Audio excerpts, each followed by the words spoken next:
மாண்புமிகு அமைச்சர் பெருமக்கள், கே என் நேரு அவர்களே, ஏவா வேலு அவர்களே, KKSSR ராமச்சந்திரன் அவர்களே, தங்கம் தென்னரசு அவர்களே, பெரிய கருப்பன் அவர்களே, ராஜா கண்ணப்பன் அவர்களே, இந்த மாவட்டத்தை சார்ந்த நம்முடைய அமைச்சர் பெருமக்கள், மூர்த்தி அவர்களே, பழனிவேல் தியாகராஜன் அவர்களே, துவக்கத்தில் அனைவரையும் வரவேற்று மகிழ்ந்திருக்கக்கூடிய தொழில்துறை அமைச்சர் TRB ராஜா அவர்களே, நாடாளுமன்ற உறுப்பினர் திரு வெங்கடேசன் அவர்களே, சட்டமன்ற உறுப்பினர்கள் காதர் பட்சா என்கிற முத்துராமலிங்கம் அவர்களே, வெங்கடேசன் அவர்களே, சிறப்பு விருந்தினர்களாக வருகை தந்து சிறப்பித்துக் கொண்டிருக்கக்கூடிய தியாகராஜர் மில்ஸ் மேலாண்மை இயக்குனர் திரு ஹரி தியாகராஜன் அவர்களே, உண்டாய் முதுநிலை துணைத் தலைவர் திரு அண்ணாசாய் அவர்களே, அரசு செயலாளர்கள் திரு அதுல் ஆனந்த் IAS அவர்களே, திரு அருண் ராய் IAS அவர்களே, மேலாண்மை இயக்குநர்கள் திரு தாரேஸ் அகமது IAS அவர்களே, திரு கணேசன் IAS அவர்களே, ஆணையர் திரு நிர்மல்ராஜ் IAS அவர்களே, மாவட்ட ஆட்சித்தலைவர் திரு பிரவீன்குமார் IAS அவர்களே, பல்வேறு நிறுவனங்கள் சார்ந்திருக்கக்கூடிய பேரன்பிற்குரிய நிர்வாகிகளே, அரசு உயர் அலுவலர்களே, பத்திரிகை மற்றும் ஊடகத்துறை சார்ந்திருக்கக்கூடிய நண்பர்களே, உங்கள் அனைவருக்கும் என்னுடைய அன்பான வணக்கத்தை நான் தெரிவித்துக் கொள்ள விரும்புகிறேன். எங்களுடைய அன்பான அழைப்பை ஏற்று இந்த முதலீட்டாளர் மாநாட்டிற்கு வருகை தந்திருக்கக்கூடிய தொழில் நிறுவனங்களினுடைய தலைவர்கள், முதலீட்டாளர்கள் அனைவரையும் வருக வருக என நானும் வரவேற்க கடமைப்பட்டிருக்கிறேன். நாங்க ஆட்சிக்கு வந்தவுடனே நலிவடைந்திருந்த தமிழ்நாட்டினுடைய பொருளாதாரத்தை மேம்படுத்துறது அவசியம், அவசரம் என்பதை அறிந்து புரிந்து அதற்காக பல்வேறு ஆலோசனைகள் எல்லாம் நாங்கள் நடத்தினோம். அதன் பிறகு வெளிநாடுகள் சென்று முதலீடுகளை ஈர்க்க திட்டமிட்டு நான் பயணங்களை மேற்கொண்டேன். ஐக்கிய அரபு அமீரகம், Singapore, Japan, Spain, America, Germany, England ஆகிய நாடுகளுக்கு சென்று முதலீட்டாளர்களை எல்லாம் சந்தித்து பேசி அவர்களை தமிழ்நாட்டிலே முதலீடு செய்ய வச்சோம். முதலீட்டாளர்களின் முதல் முகவரி தமிழ்நாடுதான் என்ற நிலையை உருவாக்கினோம். அதனை உறுதிப்படுத்துகிற வகையில் தமிழ்நாட்டின் முக்கிய நகரங்களில் தமிழ்நாடு ரைசிங் என்ற மாநாடுகளை தொடர்ந்து நடத்தி கொண்டு வருகிறோம். அதன்படி தூத்துக்குடியில, ஒசூரில், கோவை நகரங்களில் முதலீட்டாளர் மாநாடை நடத்தணும். அதன் தொடர்ச்சியாகத்தான் இன்று மதுரையில் இந்த முதலீட்டாளர் மாநாட்டை நடத்தி கொண்டிருக்கிறோம். இந்த மாநாட்டின் மூலமாக 91 புரிந்துணர்வு ஒப்பந்தங்கள் மூலமாக 36,660 கோடி ரூபாய் முதலீடு ஈர்க்கப்பட்டு 56,766 பேருக்கு வேலை வாய்ப்பும் உருவாக்கப்படுகிறது. தமிழ்நாட்டினுடைய வளர்ச்சி பயணத்தில் உங்களுடைய ஒவ்வொருத்தருடைய பங்கும் மிக அவசியம். மாநிலம் முழுவதும் சீரான வளர்ச்சி, மாவட்டங்கள் தோறும் பரவலான வளர்ச்சின்னு சொன்னதை எங்களுடைய செயல்கள் மூலமாக நிரூபித்து காட்டியிருக்கிறோம். ஆட்சி பொறுப்பு ஏற்றதிலிருந்து இதுவரை 11,83,000 கோடி ரூபாய் உறுதியளிக்கப்பட்ட முதலீடுகளை கொண்டு வந்திருக்கிறோம். 34 லட்சம் நபர்களுக்கு வேலை வாய்ப்புகளை உறுதி செய்திருக்கிறோம். இதுக்காக ஒப்பந்தங்கள் போட்டதோட நம்முடைய வேலை முடிஞ்சதுன்னு நினைக்கிறவன் இல்லைன்னா எல்லா துறைகளையும் தொடர்ச்சியா ஆய்வு செய்கிறத வழக்கமா நான் வச்சிருக்கிறேன். புரிந்துணர்வு ஒப்பந்தம் மேற்கொள்ளப்பட்ட திட்டங்கள்ல 80 விழுக்காட்டுக்கும் மேற்பட்ட திட்டங்கள் நிறைவேற்றப்பட்டிருக்கு. இந்தியாவில் வேற எந்த மாநிலத்திலையும் இந்த அளவு அவுட்புட் காமிச்சது இல்லை. நானும் சரி, இங்க அமைச்சராக இருக்கிற டிஆர்பி ராஜா அவர்களும் சரி, ஒப்பந்தங்கள் எல்லாம் செயல்பாட்டுக்கு வரணும் என்பதில் கண்ணும் கருத்துமாக இருப்போம். அப்படித்தான் நேற்று முன்தினம் வியட்நாமுக்கே போய் தம்பி டிஆர்பி ராஜா அவர்கள் மின்சார இருசக்கர வாகனங்கள் மற்றும் மின்சார பேருந்துகள் தயாரிக்கிற வின்பாஸ்ட் தொழிற்சாலையை நம்ம தூத்துக்குடிக்கு கொண்டு வந்திருக்கிறார். முதலீடுகள்லாம் சாதாரணமாக கிடைச்சிடாது. முதலமைச்சர் கேட்டார் என்பதற்காக மட்டும் யாரும் முதலீடு செய்ய முன் வர மாட்டாங்க. முதலீடுகள் செய்யறதுக்கு முன்ன அந்த மாநிலத்துடைய கொள்கைகள் என்ன, மனிதவளத்திறன், உட்கட்டமைப்புகள், சட்டம் ஒழுங்கு, நிர்வாகத்திறன் மற்றும் நீண்டகால நிலைத்தன்மை போன்ற அனைத்தையும் நுணுக்கமா ஆய்வு செஞ்சு தங்கள் வணிக நோக்கங்களுக்கு மிகவும் பொருத்தமான இடத்தை தான் முதலீட்டாளரான நீங்க தேர்வு செய்வீங்க.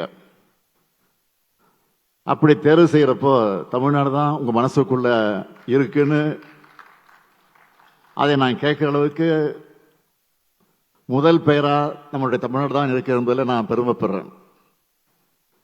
எங்க மேல நீங்க வச்சிருக்கக்கூடிய அசைக்க முடியாத நம்பிக்கைக்கு முதல்ல நான் நன்றி சொல்றேன். மதுரைக்கு இன்னொரு பெயர் இருக்கு. அது என்னன்னு தெரியுமா? தூங்கா நகரம். ஆனா அதை அப்படி சொல்றதை விட எப்போதும் விழிப்புடன் இருக்கக்கூடிய நகரம்னு தான் சொல்லணும். வைகை நதி பாயும் மண், மீனாட்சி அம்மன் கோயிலுடைய கலை அழகுக்கு நிகரானது எதுவும் இல்லை. இங்க மல்லிகை மணக்கும், நள்ளிரவிலே இட்லி ஆவி பறக்கும், சுங்குடி சேலைகள் கைவினை பொருட்கள் எல்லாரையும் ஈர்க்கும். மதுரையை ஒட்டி ஆற்றங்கரையில் அமைந்த கீழடியில தமிழர்களுடைய நாகரிகம் எந்த அளவுக்கு தொன்மையானது என்பதை உலகத்துக்கு எடுத்து காட்டக்கூடிய வகையில சான்றுகள் தான் நமக்கு கிடைச்சிருக்கு. இந்தியாவுடைய வரலாற்றிலேயே அந்த சான்றுகள் மாற்றி எழுத வச்சிருக்கு. நம்முடைய அறிவார்ந்த மதச்சார்பற்ற வாழ்க்கை முறையும் உலகுக்கு மீண்டும் நினைவூட்டி இருக்கு. அதனாலதான் இந்தியாவுடைய வரலாற்றை தமிழ்நாட்டிலிருந்து தொடங்கி எழுதணும்னு நான் அடிக்கடி சொல்லி வரேன். மதுரை சங்க வைத்து தமிழ் வளர்த்த நகரம், கோயில் நகரம்னு பேர் மட்டும் வச்சுக்கிட்டா போதுமா? எனக்கு இந்த மதுரை தொழில் நகரமாகவும் புகழ்பெறணும் என்பதுதான் என்னுடைய ஆசை, லட்சியம். பழைய மதுரையினுடைய மரபு, பண்பாடு, வரலாற்று சின்னங்கள் போன்றவற்றை பாதுகாக்கிற அதே வேளையில் தற்கால தேவைகளுக்கும் எதிர்கால எதிர்பார்ப்புகளுக்கு ஏற்ப தானாகவே வளர்ந்து வர்ற மதுரை தொழில் நகரமா மிளிர எல்லா தகுதியும் கொண்ட நகரம். புது புது மாற்றங்களை தக்க வச்சுக்கிற நகரம் என்கிற வகையில் தென் தமிழ்நாட்டினுடைய தகவல் தொழில்நுட்ப மையமாகவும் மதுரை உயர்ந்து வருது. TVS Srichakra, TAFE, JK Fenner, Infinix, Thiagarajar mills, Madura coats, Honeywell, HCLன்னு பல்வேறு நிறுவனங்கள் தங்களின் தொழில் திட்டங்களை மதுரையில் நிறுவி இருக்காங்க. வேலம்மாள் மருத்துவமனை, மீனாட்சி மிஷன் மற்றும் அப்போலோ போன்ற தலைசிறந்த மருத்துவமனைகள் மருத்துவத்துறையில தனி சாதனை படைச்சிட்டு வருது. பெரும் முதலீடுகளை செஞ்சு ஆயிரக்கணக்கானவங்க வேலை வாய்ப்பை ஏற்படுத்தினாங்க. மதுரையின் தொழில் மற்றும் பொருளாதார வளர்ச்சிக்கும் உறுதுணையாக இருக்காங்க. இங்க சர்வதேச விமான நிலையம் இருக்கு. தூத்துக்குடி துறைமுகம் பக்கத்தில் அமைஞ்சிருக்கு. இந்தியாவோட முக்கிய நகரங்களை இணைக்கிறதுக்கான நெடுஞ்சாலை வசதிகள் இங்கே இருக்கு. இப்படி சிறப்பான இணைப்பு வசதிகள், உட்கட்டமைப்பு வசதிகளை கொண்ட வலிமைமிக்க நகரம்தான் இது. சிட்கோ தொழிற்பேட்டைகள், வடபழஞ்சி மற்றும் இலந்தைக்குளம், எல்காட் தொழில்நுட்ப பூங்காக்கள் போன்ற உட்கட்டமைப்பு வசதிகளால எதிர்காலத்தில் ஒரு பெரிய தொழில்துறை மையமா உருவாகக்கூடிய திறன் மதுரைக்கு இருக்கு. மதுரையிலே உள்ள உயர்கல்வி நிறுவனங்களும் ஏற்கனவே செயல்பட்டு வர தொழில் நிறுவனங்களும் உயர்திறன் பெற்ற மனித வளத்தை உருவாக்குற வலுவான அடித்தளமாக செயல்படுது. இங்குள்ள குறு, சிறு மற்றும் நடுத்தர நிறுவனங்களின் வலுவான அடித்தளத்தால பெரிய தொழிற்சாலைகளும் நன்கு பயனடைந்து வருது. நம்ம அரசு ஆட்சி பொறுப்பேற்றது முதல்ல தென் மாவட்டங்களில் தொழில் முன்னேற்றத்தை பெருக்கி மற்ற மாவட்டங்களுக்கு இணையா தொழில் மற்றும் பொருளாதார வளர்ச்சியை மேம்படுத்த பல்வேறு முன்னெடுப்புகளை நாங்கள் மேற்கொண்டு வரோம். தமிழ்நாடு அரசு ஒன்றிய அரசோடு இணைந்து விருதுநகர் மாவட்டத்தில் 1893 கோடி ரூபாய் முதலீட்டில் 1052 ஏக்கர் பரப்பளவில் PM மித்ரா ஒருங்கிணைந்த ஜவுளி பூங்காவை உருவாக்கி வருது. இந்த பூங்கா முழுமையாக செயல்பாட்டுக்கு வரும்போது கிட்டத்தட்ட 1 லட்சத்துக்கும் மேற்பட்ட இளைஞர்களுக்கு வேலை வாய்ப்புகள் உருவாகும். முதலீட்டாளர்களுக்கு தேவையான அனைத்து உட்கட்டமைப்பு வசதிகளும் இந்த பூங்காவில் மேற்கொள்ளப்பட இருக்கு. இந்த முன்னெடுப்பு மாநிலத்தின் ஜவுளி உற்பத்தியை அதிநவீனமாக்கி மேம்படுத்தும். விருதுநகரின் தொழில் வளர்ச்சிக்கு ஒரு பெரிய உந்து சக்தியாக விளங்கும்னு நான் முழுசா நம்புறேன். தேனி மாவட்டத்தில் 424 ஏக்கர் பரப்பளவில் ஒரு பொது பொறியியல் பூங்கா மற்றும் மெகா உணவு பூங்கா அமைக்கப்பட்டிருக்கு.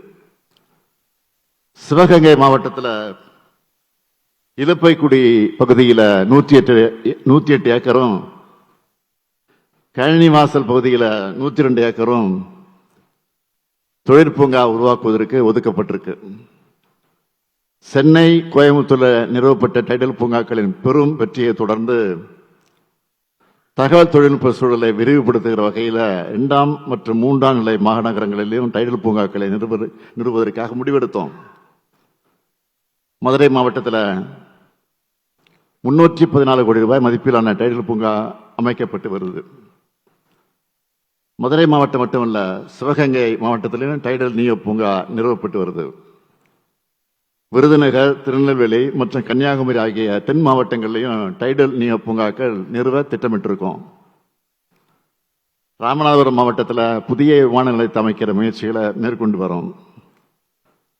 தூத்துக்குடி, ஓசூர், கோயம்புத்தூர் நகரங்களில் மேற்கொள்ளப்பட்ட முதலீட்டாளர் மாநாடுகள் மட்டுமே கிட்டத்தட்ட 1 லட்சம் கோடி ரூபாய் உறுதி செய்யப்பட்ட முதலீடு கிடைச்சிருக்கு. 2 லட்சம் பேருக்கு உறுதி செய்யப்பட்ட நேரடி மற்றும் மறைமுக வேலைவாய்ப்பு வர இருக்கு. அந்த வகையில் 186 திட்டங்களை ஈர்த்திருக்கிறோம். இன்று உறுதியாகியுள்ள முதலீடுகள் கப்பல் கட்டுமானம், தோல் அல்லாத காலணி, மின்னணுவியல், உணவு பதப்படுத்தல் போன்ற துறைகளில் மேற்கொள்ளப்பட்டிருக்கு. மிக மிக முக்கியமா மதுரை மேலூர்ல 278.26 ஏக்கர் பரப்பளவில் பிரம்மாண்டமான சிப்காட் தொழிற்பூங்காவுக்கு இன்னைக்கு அடிக்கல் நாட்டியிருக்கேன். மகளிர் முன்னேற்றத்திற்காக, அவர்கள் பொருளாதார வளர்ச்சிக்காகவும் எண்ணற்ற முன்னெடுப்புகளை நம்ம அரசு மேற்கொண்டு வருது. நாட்டிலேயே அதிக அளவிலான பெண்கள் தொழிற்சாலைகளில் பணிபுரிகிற மாநிலமாக தமிழ்நாடு யாரும் எட்ட முடியாத உயரத்தில் இருக்கு. அதுக்கு வலு சேர்ப்பது போல தைவான் நாட்டை சார்ந்த பேய் ஹாய் குழுமம் தோல் அல்லாத காலணி உற்பத்தி திட்டத்தை மதுரையில் நிறுவ முன்வந்திருக்கு. இதன் மூலம் 15,000 பேருக்கு வேலை வாய்ப்புகளை கிடைக்க போகுது. அது பெண்களுக்கு. சிறிய அளவிலான சிப்பிலிருந்து பெரிய அளவிலான ஷிப் வர எல்லா துறைகள்லையும் தமிழ்நாடு தன்னம்பிக்கையோட தன்னிறைவு பெற்று தலை நிமிர்ந்து இருக்கிற காலமா திராவிட மாடல் ஆட்சி காலம் அமைஞ்சிருக்கு. இன்றைய தினம் உண்டாய் நிறுவனமும் தன்னுடைய கப்பல் கட்டுமான திட்டத்துக்கான புரிந்துணர்வு ஒப்பந்தத்தை மேற்கொண்டிருக்கு. கப்பல் கட்டுமான துறையில தமிழ்நாட்டை முன்னிலைப்படுத்துகிற இந்த முதலீடு மற்ற மாநிலங்களை ஊக்குவிக்கிறதோட உதிரி பாகங்கள் உற்பத்தி நிறுவனங்களையும் ஈர்க்கக்கூடியதாக இருக்கும். ஹுண்டாய் மோட்டார்ஸ் நிறுவனம் தமிழ்நாட்டின் வாகனத்துறையில் எத்தகைய வளர்ச்சி ஏற்படுத்துச்சோ அதே போல ஹுண்டாய் நிறுவனத்தின் கப்பல் கட்டுமான நிறுவனமும் பெரும் வளர்ச்சியை உறுதியாக ஏற்படுத்தும். SFO டெக்னாலஜிஸ் நிறுவனம் பொறியியல், மின்னவியல் மற்றும் தகவல் தொழில்நுட்ப தீர்வுகளில் முன்னணி நிறுவனங்கள ஒன்றா இருக்கு. இந்த நிறுவனம் மின்னணு உதிரி பாகங்கள் உற்பத்திக்கான விரிவாக்க திட்டத்தை தேனியில் மேற்கொள்ள இருக்கு. அதுக்கான புரிந்துணர்வு ஒப்பந்தம் இன்று மேற்கொள்ளப்படுது. இப்படிப்பட்ட உயர் தொழில்நுட்ப நிறுவனங்களை தமிழ்நாட்டுக்கு கொண்டு வருவதில் மகிழ்ச்சி அடைகிறேன். தென் மாவட்டங்களில் ரிலையன்ஸ் இண்டஸ்ட்ரீஸ் நிறுவனம் பயோ எனர்ஜி துறையில் 11,000 கோடி ரூபாயை முதலீடு செஞ்சிருக்கு. இதுக்கான புரிந்துணர்வு ஒப்பந்தம் மேற்கொள்ளப்பட்டிருக்கு. கீழடியின் பாரம்பரியத்திலிருந்து இன்றைய நாகரிகம் வர தன்னை தகவமைத்துக் கொண்டுள்ள இந்த மண் மனித நாகரிகத்தின் தளராத வளர்ச்சியை தன்னகத்தை தாங்கி நிற்குது. இந்த அனுபவங்களின் அடித்தளத்தில் 42 லட்சம் மக்கள், அந்த மக்கள் தொகையை எதிர்நோக்கி இருக்கக்கூடிய நகர் ஊரமைப்பு இயக்கம் DTCP தயாரித்துள்ள மதுரை மாஸ்டர் பிளான் 2024 இந்த புதிய நகர்ப்புற வடிவமைப்பை கொண்டிருக்கு. விளையாட்டு பொம்மைகள் உற்பத்தியில தமிழ்நாட்டை முன்னணி மையமாக மேம்படுத்தவும், விளாச்சாரை, அம்பாசமுத்திரம் போன்ற பகுதிகளை சேர்ந்த கலைஞர்களை பாரம்பரிய பொம்மை தயாரிப்பு திறனை உயர்த்தவும், அவளுக்கு புதிய சந்தமைப்பு வடிவமைப்பை மற்றும் முதலீட்டு வாய்ப்புகளை உருவாக்குற இன்றைய தினம் தமிழ்நாடு பொம்மை உற்பத்தி கொள்கையை வெளியிடுறதுல நான் பெருமை அடைகிறேன். தொழில் மற்றும் கல்வித்துறை சார்ந்து அறிவு பொருளாதாரம் உருவாகணும் தான் தமிழ்நாடு பல்கலைக்கழக ஆராய்ச்சி பூங்கா அறக்கட்டளை என்கிற புதிய நிறுவனத்தை அமைச்சிருக்கிறோம். புதுமையை ஆற தழுவி வரவேற்கும் மதுரை மண்டலத்தில் மதுரை காமராசர் பல்கலைக்கழகம் மற்றும் அந்த பகுதியில் உள்ள முக்கிய நிறுவனங்களோடு இணைந்து 13 கோடி ரூபாய் தொடக்க முதலீட்டில் பல்கலைக்கழக ஆராய்ச்சி பூங்காவுக்கான நடவடிக்கை தொடங்கப்பட்டிருக்கு. இந்த நிறுவனம் 2 கோடியே 25 லட்சம் ரூபாய் மானியத்தோட பயன்பாட்டு ஆராய்ச்சி திட்டங்களுக்கு நிதி அளிக்குது. இந்த திட்டங்களுக்கான முதல் தவணையாக 75 லட்சம் ரூபாய் ஆராய்ச்சியாளர்கள் இந்த நிகழ்ச்சியில் நான் வழங்கியிருக்கிறேன்.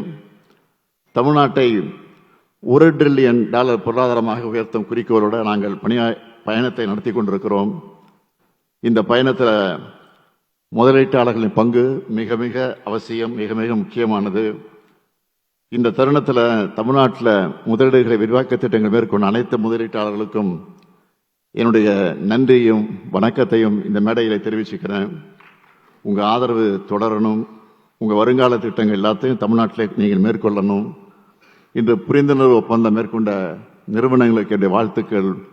இணைந்து வளர்வோம், இணையற்ற வளர்ச்சியை பெறுவோம். நன்றி, வணக்கம்.